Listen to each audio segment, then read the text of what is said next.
the first thing we're going to do today, which is of utmost importance, I can't stress how important this is. 60 card Paleos topped a regional in Belgium, so we're going to check that out in a second. And I believe, from what I've been told, it is obviously an adjusted list from what I used at my regional, but it has some, it apparently has some spicy changes to it, so I'm looking forward to that. And then afterwards, we're gonna pay Master Duel a little visit. We're gonna pay Master Duel a little visit because it's been a while. We've been focusing on the TCG recently, and there's been some updates that I want to look into.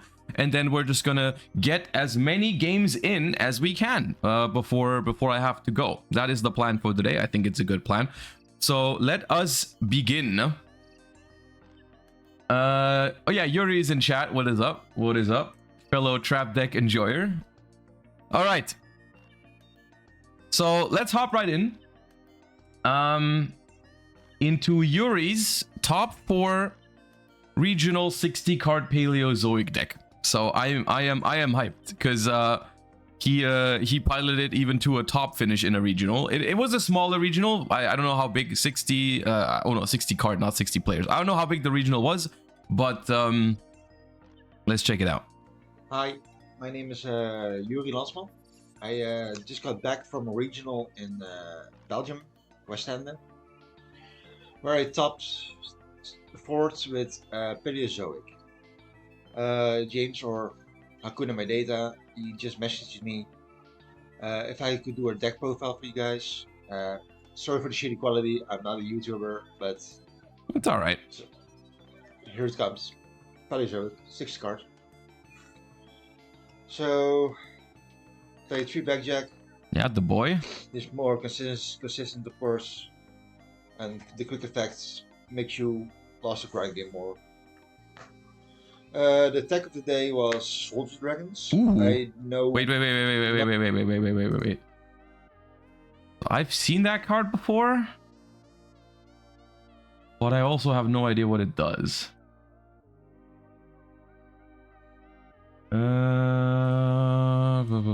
Soldier Dragons. Once per turn, when your opponent activates a card or effect, quick effect, you can special summon a level 2 or lower dragon monster from your deck. Okay. Now, okay, for all intents and purposes, this is a bad Yu-Gi-Oh card. but in the specific context of Paleozoics, of the deck that the kind of like stally Paleozoic, I see where you're going with this. Because the way you can use this card in Paleozoic specifically is like you summon this early on, and then this might be an interesting solution to a problem that I had when I was playing the deck, which was chain blocking, right? Because what happens is if you activate a trap card and you have Soldier Dragons on the field, if your opponent wants to chain block your Paleozoic in the graveyard, they have to allow you to get the Soldier Dragon. Because that's how it works, right? Like if I activate my my Morella and my opponent chains any quick effect to it to not make me get my Paleo, but then instead I get the Soldier Dragon effect, right? And because this is not a hard once per turn, you can summon another Soldier Dragon and then be in the same position over and over and over again, right? This is cute. This is cute. Obviously, in every other deck, I would instantly say, like, why are you playing this card? This doesn't make any sense. I see it, though. It's funny because I thought of so many weird cards to put into Paleozoics, but this one I didn't think about. I think the last time I read this card was when I read through all level 2 monsters in the game for sprites. But then obviously this card isn't good in Sprite. But yeah, this card is also good to protect your power spells on turn 1, right? Like you go normal summon this, activate like Desires or Trap Tantalizing Tune or whatever if you're playing those. I assume it's at least Desires. And if your opponent ashes it, you get the you at least get another Soldier Dragon. I like that idea. Okay. None of you probably ever heard of this card unless you play Speed Duel. But whenever your opponent activates a card or effect, you can chain this card to it, special summon a level 2 or lower dragon monster from the deck. This is a soft once per turn, so you can just use this effect, special summon a Are copy. you playing or a copy, hieratic seals? but also Laundry Dragon Mates. Oh, okay. I thought you were just summoning more soldier dragons with it. I guess you still have that option, but Laundry Dragon Mate. See, this is the card that I have thought about for the deck, but I didn't think of it in combination with the soldier dragons. So the soldier dragon gives you another level 2 that's either another soldier dragon or another laundry or a laundry dragon mate, which mills 3, right? It's just when it's normal or special, it mills 3 cards. So it can set up your graveyard with Paleozoics. Now that's cool. That is cool. Now this is an awful lot of monsters. An awful lot of normal summons when you which especially could be a problem when you go second. But it is cute. Dragon Mates I'll summon just. I do like the idea. It's just that it's water. But 60 really cards, yeah. But like 9 normal summons in 60, you still have a decent chance to draw like at least 1.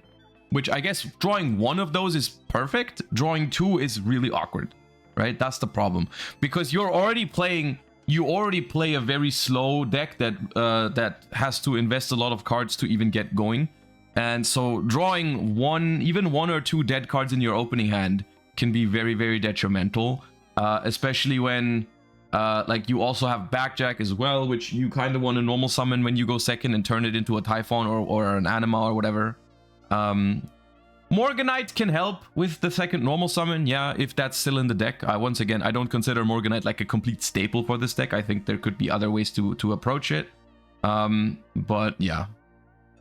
Also, it's not really a power play if you have Morganite, Laundry, and Soldier Dragons in your hand, because at that point, you only are working with 2 or 3 other cards, depending on whether you're going first or second. So, like, that might just be not even a good thing if you open Morganite and 2 normal summons, right? Unless you're, I mean, the Laundry can always go insane. Like if you mill like a rollback and a trap, or like rollback and another, like if you mill good with the Laundry, it's always worth it, right? Like, yeah. Any difference, unless for 1 link in the extra deck. I would argue you don't need to play 3 Laundries. Because you can, I mean, I could easily see this getting away with 1 or 2, depending on if you notice that you're drawing too many normal summons. But yeah. Like 2 engine, and we play a lot of defense. We used to run 3 and 1. I can definitely see this wanting a second copy, because the way I would play this probably is I would try to keep a soldier dragon on the board at all times and protect it with like Waboku and stuff. So like having multiples, because people look at this deck from a super modern perspective. They don't understand how slow this deck is supposed to be played, right? Like the approach that this deck has to the game is like super different from everything else. So I feel like you would want to like summon a soldier dragon and try to like because most of the time you're trying to Waboku or rise to full height something anyways, right? You're stopping your opponent from attacking you anyways. So having a soldier dragon on the field just gives you more and more bodies every turn when your opponent tries to chain block you. So the way I would approach this is I would literally try to have it sit there, right? I wouldn't even like overlay with the soldier dragon as soon as possible. I would like summon 1 that keeps summoning more material. I use that material to make Xyz, but I leave that 1 soldier dragon on the board. That's how I would try in an optimal world. That's how you would try to do it. And there, you might eventually run out of targets for it, right? Because if you only run 1 Laundry. I wonder, this makes me think if there's more targets. You've probably already looked at all the level 2 dragons that you can summon. I've probably not. Probably nothing. Dude, if Hyperia was a dragon, though... This makes Anima Lakaris no Papinia very much easier. Then we also play Tiny Ink to reboard this. The field effect is more of like... That is cute as well. That is obviously a horrible card to draw if we don't draw any of our dragons. But having this... if you have this plus 1 of your dragons, it's a pretty decent disruption. And if you have... you can send it for like Morella. to keep summoning back this, because this is a banish itself to summon it, so you can also put it back with Leoncolia as well. You can, like, worst case, if you have a dragon on the field, you could also sometimes copy it with rollback if you don't have any other good traps you want right now. But that's all right. It's all right. Break. It never came up. I withdrew it once and... Dude, I like this because this is what happens when more people look at rogue decks like this, right? And this is what I meant when I said, like, a lot of rogue decks just go super unexplored because people just don't play them at all and completely ignore them. And it's just like, all it takes is a bunch of people, like, even independently of each other, like, working on a deck, right? Because those are cards I maybe would never have thought of. It's pretty cool. Kind of bricked. So maybe gonna cut the trap. Because this was also old format. So at the end of this, the deck profile, I'm also gonna tell you what I'm gonna change going forward. For the spells. Okay, we still play the tune. Trap tunnelizing. In an ideal world, you don't have to play this card in this deck. Because it is a very high risk. If you go first, you draw 5 cards and this shit gets ash, you literally cry. Because you play with 3 cards. If you have a good discard, which you usually do, it's not as bad. But still, in an ideal world, you don't have to rely on this card. But the way it is, I think this deck is, like, I mean, it's just not powerful enough to just be like, yeah, I'm gonna just not play this, right? Because it gives you a small edge. Normal soldiers, tune, ash, chain soldiers. Yeah, I said that earlier, right? The way that the soldier, it doesn't protect you from ash, but it makes getting ashed slightly worse, slightly better. So that's cool. Why isn't he playing Merly? Isn't it good? You could play Merly, but Laundry Dragon Maid mills 3, and Laundry Dragon Maid is a target for the dragon soldiers. Merly isn't, so I don't think you would want to play Merly in this one in particular. Tune, triple desires, triple Morganite. Okay, still Morganite. I'm still not sure how I feel about Morganite, but it does really work well with the decks, like how the deck is meant to be played, right? With how you're, like, trying to stall your opponent. Like, Morganite does make a lot of sense here. I have my issues. I have my issues really liking Morganite because I hate going down 1 card early, because that's like this deck is the most likely to die on turn 1. If this deck doesn't die on turn 1, it's actually chilling, and Morganite makes it more likely that you die on turn 1, but gives you a better chance in the long run, where I feel like in the long run you already have a decent chance to win. But sometimes, you know, without Morganite, you don't actually win in the long run either. So it's definitely not mandatory, no. Desires is also kind of iffy, because you are, like, banishing a lot of important resources, even though the deck is 60. But I felt like Desires was necessary, because it's like, Desires is the opposite of Morganite, the exact opposite of what I just described. Morganite makes it more likely you die on turn 1, it makes you more vulnerable early, but it makes you stronger in the late game. Desires is the opposite. Desires makes you better on the first turn, it gives you a little bit of an initial boost, extra card advantage, to stabilize early, but then in the long run, there's definitely a chance that you might lose because you banished a certain copy of a trap card, or maybe 2 copies of a trap card, and then you can't, like, trap trick for it, or something like that, right? And so, like, Desires is the exact opposite, where get the initial boost, maybe downsides in the long run, but I feel like this deck needs the early card advantage. Reasoning is nice. I assume we play no Demise because we play the soldier dragons. That makes sense. Even though Demise is crazy. Card Demise, because pretty much conflicts with these guys. Yeah. The rest is just pretty much stolen from Schmidt. But it works. It still works, and yeah, I wish I could have find, like, another. You know what's even more impressive, I think, is that because this is a European regional. This is pre-ban list, right? This is pre-ban list, which I think, I mean, my regional was also pre-ban list, but I think that this deck, even though it's not like a massive improvement or anything, I think this deck is better post-ban list, because I think it fares a lot better into fire decks that don't make Omni negates. Like it's still, I mean, getting Omega hand looped still isn't great, but it's better post banless. Also, this deck, someone in chat is mentioning it already. This deck cannot lose to Tenpai, which is very funny. If Tenpai becomes a popular rogue deck to the point where you play like against 2 or 3 during a regional, unironically, you have 3 completely free wins. You cannot lose because they cannot attack you. You have like the Boku, Rise to Full Height, and all that shit. You cannot die. It's impossible. They have them. That might be. I mean, I haven't tested it, but in theory, that matchup is like one of the most impossible ones in the history of the game.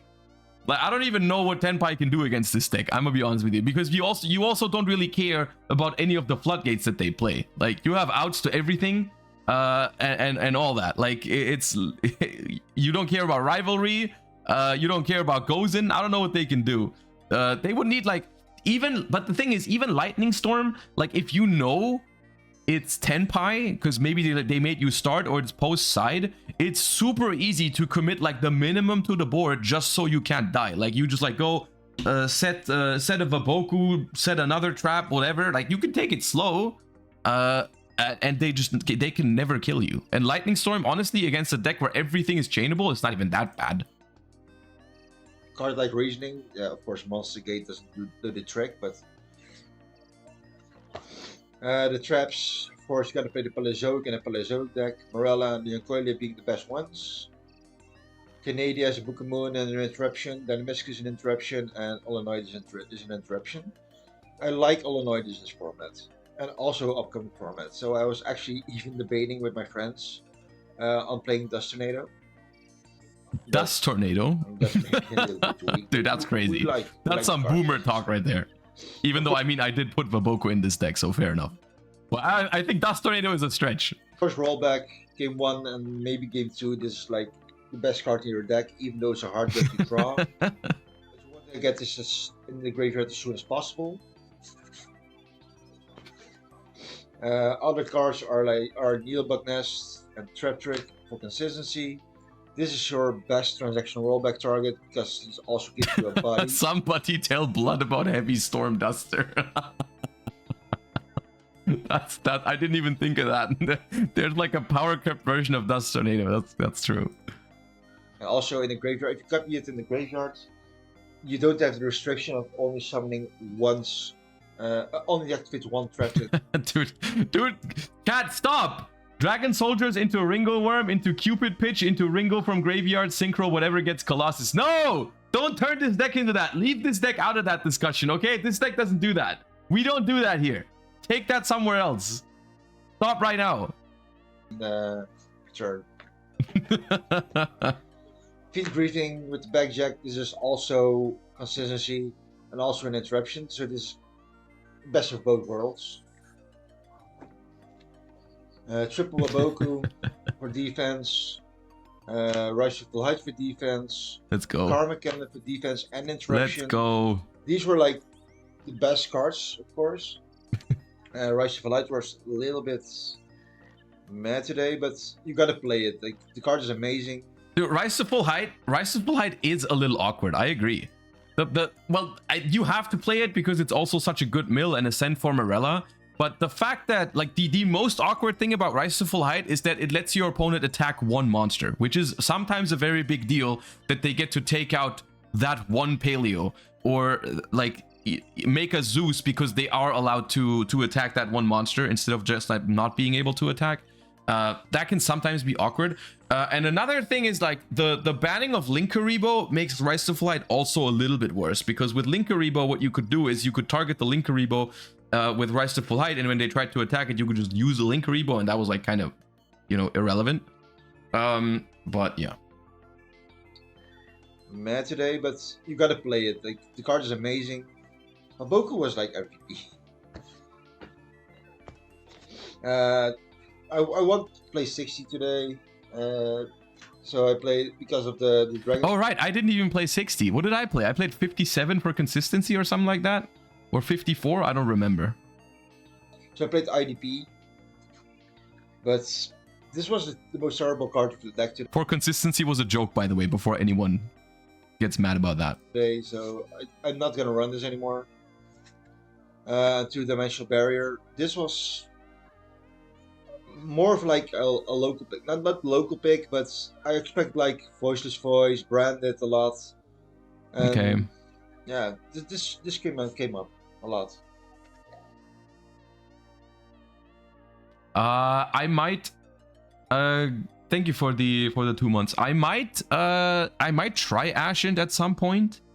I don't have the cards yet, but I might just like do a remote duel stream with Ascent just to see how it goes. That is something in general I want to do more often. Just like do a stream to try a certain deck against like viewers, subscribers, or like some other pro players. You know, like basically what we did yesterday, but like with like one stream dedicated to a specific deck. Like, you know, today we try a Lightsworn deck, and then the next day we try you know, whatever, you know what I mean, right? And so I think we can do that like next week if I can get my hands on the cards, but I still have to.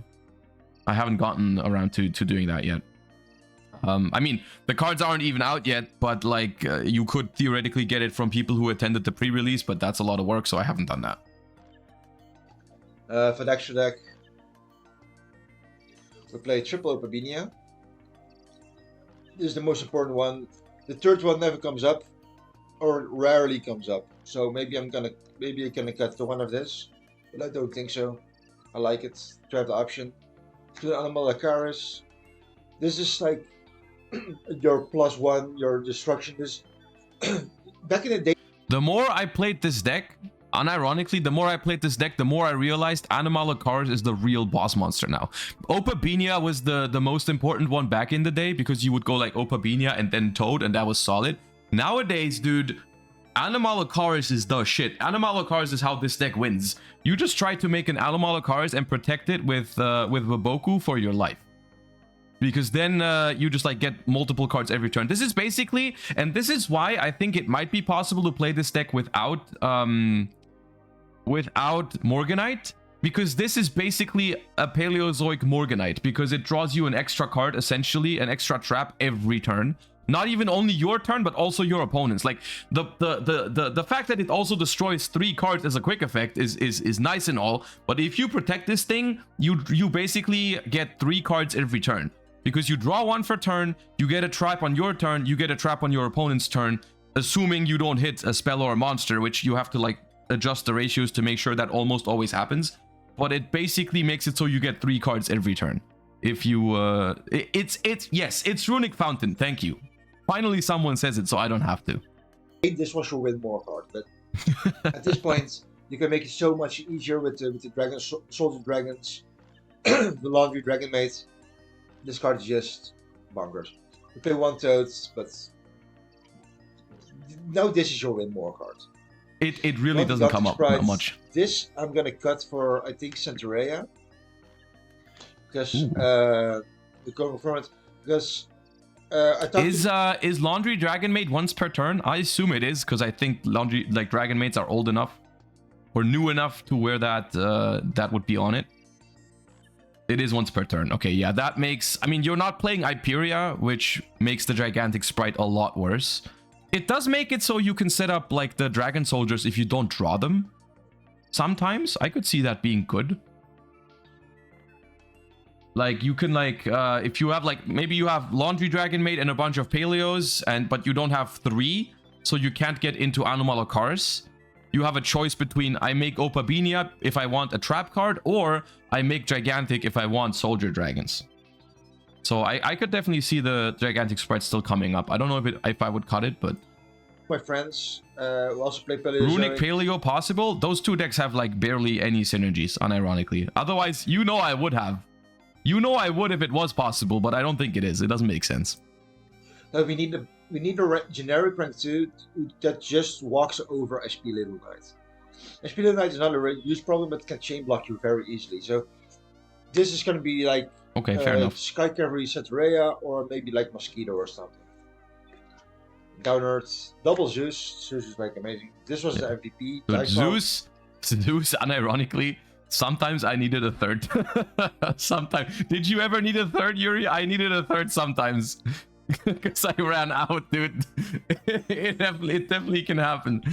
Yeah, no, that shit happens. It's so annoying. People don't understand the things that happen inside your mind when you're like, God damn, I need a third Zeus right now. It's crazy.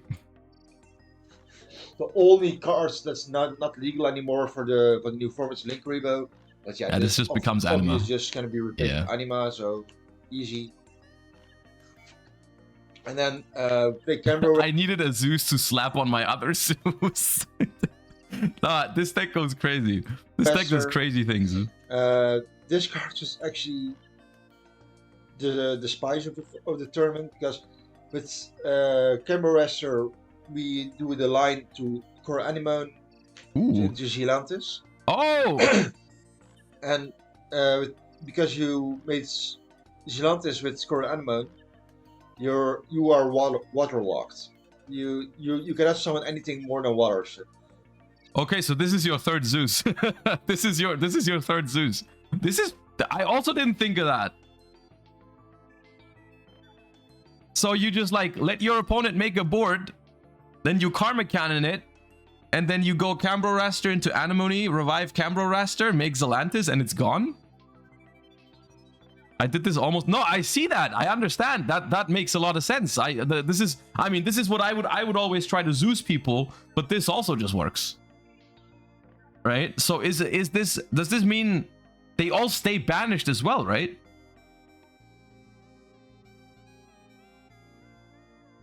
So it doesn't even send to grave like the Flamberges and shit. It just banishes it all.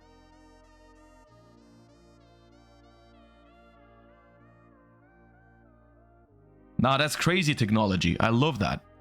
So you clear the board of your opponent, but because you are the one that special summons everything. Can we get a link? Yes, I'll link you the profile. Some mods pin it so that people can go subscribe to the channel and check it out themselves. Doesn't get any monsters back unless you banish fires with Silentis. So shout out to the Morensis community, because they... Is that viable in Master Duel? Absolutely. That's your... Like, I mean, that is... Master Duel only having one Zeus is a general problem for this deck. So I would definitely try those instead.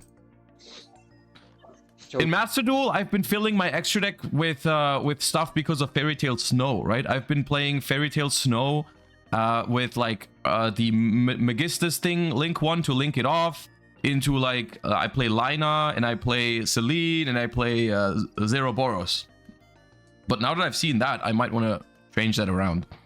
We stole that trick. Play it today. Look, guys, do you see the stream title? The stream title is short stream today. And when I say short stream, I mean short stream. We have about an hour left because I have to be somewhere by 2 p.m. If we built this in Master Duel right now, it takes me like 5 minutes to build this, or 10 minutes. We can't even finish the game. Like I might have to scoop up the game because I have to end stream. Like you guys don't understand. Like we can't do that today. It doesn't work. We do that tomorrow, 100%. Tomorrow we're laundering all over the place, but we can't do that today. There's no shot. The side deck, this is also basically a rip-off of Joshua Schmidt. This I didn't do once, but I did it a lot during locals. Basically this is for the people who don't know, this is for time, because Gadget's notorious for time. But with Morella and everything and all the milling power, you just... In a world where Yu-Gi-Oh rounds are not timed, this deck is literally viable. Like I actually did like this deck and I had some faith in it. Like the biggest problem is that the deck is giga slow, and the biggest the best card in the deck by far, the reason why this deck works, is transaction rollback, and that shit halves your life points literally every turn. This deck is basically as if you had like a Duel Link skill that said your life points are halved every turn, because it literally happens every turn. So I've been winning games after like 38 minutes with like 25 life points or some shit. I hit the lowest life points I hit on the regional that I went to was 13 life points. So like and that like you win game 1 after like 35 minutes with that shit, and it's like your deck doesn't work anymore after that happens, right? Because like you can't use rollback at all anymore, which is the best card in your deck, and then like everyone else has something in their side deck for burning as well. Like it's just literally like one of my losses at the regional was to Runic Sun siding in like DD Dynamite and stuff like that. Like it's literally it's very cringe, but on the other hand, I'll let you know it's a good thing that Yu-Gi-Oh rounds are timed, because this deck would make everyone like if I would go to a regional where there was no timer, you guys would be held hostage the entire day. No one gets home. Like we start the regional on Saturday, we end on Monday. Send this and then banish this and send this for time, and you play 3, so maybe it's also a Raigeki. One of the MVPs of and that's like a 5-round regional. Don't get me started on like big regionals. Tournaments in the side deck was Witchy Strike, because Baron was still legal, but I will keep playing it onwards just because of Voiceless Voice. Voiceless Voice is not like an easy. This card is so funny against Voiceless Voice, man. I've never done it yet, but in my mind, it's so fucking funny. You put this card into your graveyard against Voiceless Voice, and they cannot play the game anymore. Like they just can't use any their Omni Negates anymore. It just doesn't work, because as soon as they do it, you just copy this shit and they lose the game. It's so funny. You did this 3 times? Oh my god! I wish I could have done that once, man. It's so funny. I'm glad that my idea didn't go to waste, though. I'm glad that you were able to do that. That is so funny. Matchup, it's also not. It can even be more funny when they don't see it coming, right? Because you can like, if they use the Omni Negate and you have a transaction rollback in the graveyard, right? You just they activate the Guardian, you chain Morella, send the Witch Strike, which they didn't even know it was there, and then you copy it on resolution. You can copy Witch Strike. The thing with transaction rollback is you can copy cards with an activation requirement like this, right? Like when your opponent does something specific, right? Or when something happens, do this. Or if something happens, do this, right? You can copy those with rollback, but the thing is the condition still needs to be met. Like for example, you can roll back Torrential, but only when your opponent summons. You can copy evenly when it's the end of the battle phase. You can copy Witch Strike if your opponent negates one of your cards.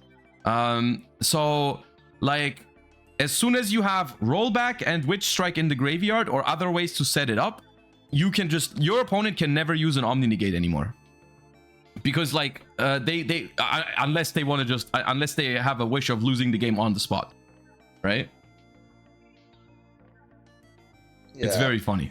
It's not easy, but it's also not difficult if you know what to do against it. But I didn't know what to do against it, so I just sided in Witch Strike, and it fixed a lot of problems. But all Omnis are banned. Well, yeah, you wouldn't side this in against Snake Eyes anymore, obviously. But it's like specifically Voiceless Voice can be a very hard matchup for this deck, depending on how they draw and who gets set up first. Because like Voiceless Voice has the Skull Guardian, which is a repeatable Omni Negate every turn, right? And Voiceless Voice has like a lot of follow-up and can set it up very consistently over and over and over again. And for a deck that is so slow like this deck is, like having your opponent negate one card every turn is basically impossible to beat. Right, and so having a card for that matchup like this, I think is important. I don't think, to my knowledge, I don't think there's a better card against Voiceless Voice that I could think of. So I think Voiceless Voice is something you can decide to respect with this deck. Can you Witch Strike this pattern? You have to check the wording on. I think Witch Strike says it has to negate the activation. So you cannot Witch Strike Ash, for example. You have to read this pattern. If it negates the activation, then yes. If it only negates the effect, then no. I never used it this tournament. I sided it in against Salamangreat, which I lost, by the way. We lost to Salad and still got top 4. This was my attack against Runic Stun. I did this like 3 times against Runic Stun matchup in round 2. 2 Metaverse and to Zone World for full run race, but I didn't face any full run race, so this was not used. That was the deck profile. A couple of shoutouts to Luc Vermeulen and Rob Jansen. Those are my 2 Paleo brothers who I decked. The Paleo grinders, let's go! I didn't even know these existed anymore. Driving me there, and that's it. Like and subscribe to Hakuna Matata, and maybe see you another time. Bye. Very nice, very nice. I enjoyed that. I enjoyed that a lot. Very cool. I'm gonna try that in Master Duel tomorrow. I'm gonna try the Laundry Dragon Maid, Soldier Dragon, Zelantis stuff. Very, very cool. Love that. Shout outs to Yuri.